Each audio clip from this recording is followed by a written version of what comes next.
I've been getting a lot of emails about how to deal with other people and what to say when they turn around and offer you a drink. One of the few benefits of lockdown and not being able to go out is that you could quit without having to tell anyone.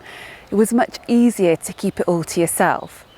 But now our restrictions are easing and the pubs are open again, you might well find yourself in a situation where other people are expecting you to drink like you used to. I was talking to some of the women who went through my Getting Unstuck course in January this year.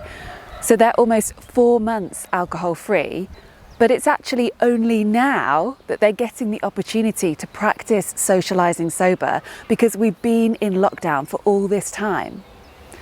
One thing I told them is that it's perfectly normal to feel a bit nervous about going out and not drinking the first few times you do it.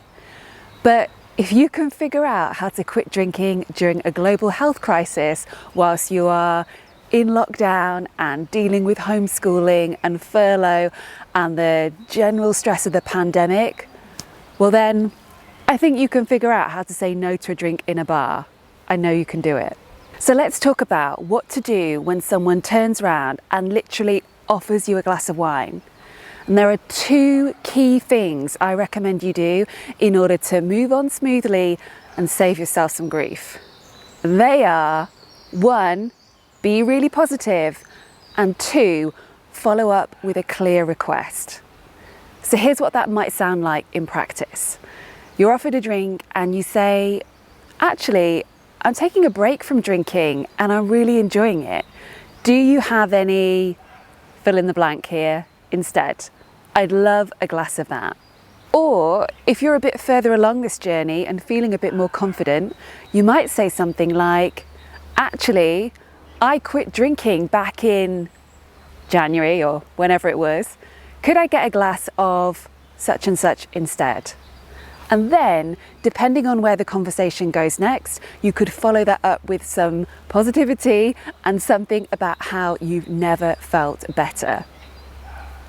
It is really important to be outwardly positive and certain about not drinking, even if you're not feeling that way inside. It's a lot harder for someone to be negative or nag you to drink when they hear that you are enjoying sobriety. When you say things like, "Oh, I shouldn't really," or "I'm trying to be good," you are practically inviting the other person to say, "Oh, come on, what's the harm in one?" Whereas when it's clear that you're feeling good about it, you are standing in a much more empowered place. Now, if you want to offer a reason as to why you decided to take a break in the first place, you can do, but you don't have to. You don't owe that to anyone. You could say something very simple like, "I was just feeling really run down, so I thought I'd cut out alcohol and see if that made a difference." Or, "Actually, wine was giving me really bad headaches." It doesn't have to be a big thing. We live in a world where people cut out gluten and dairy at the drop of a hat if it doesn't agree with them, and you can totally cut out alcohol for the same reason. The second thing I mentioned was making a clear request for something that you do want to drink. Now, that's important for lots of reasons. First, it ensures that you do get a glass of something nice, and it gives the person offering you the drink something else to do. If they've always known you as a drinker and you've trained them to offer you your favourite wine, they genuinely may not know what to get you instead. And people hate feeling like a bad host or as if they're doing something wrong. So if you can be really clear about what they can do to please you, it helps keep things moving forward. Now, what you'll have noticed in this video is that I haven't given you a ton of excuses that you could use to temporarily hide why you're not drinking. There's nothing wrong with using those old classics like, "I've got to drive tonight," "I'm on antibiotics," or "I've got to be up early tomorrow." I've used all of those at some point or another, especially when I felt nervous and it just seemed like the easiest thing to say.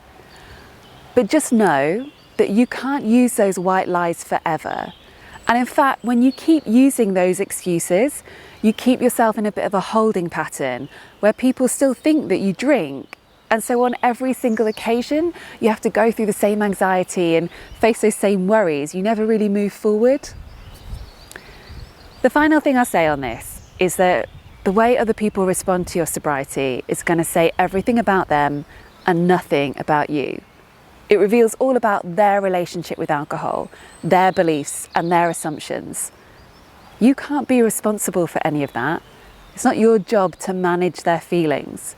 So quit worrying about it and focus on you instead.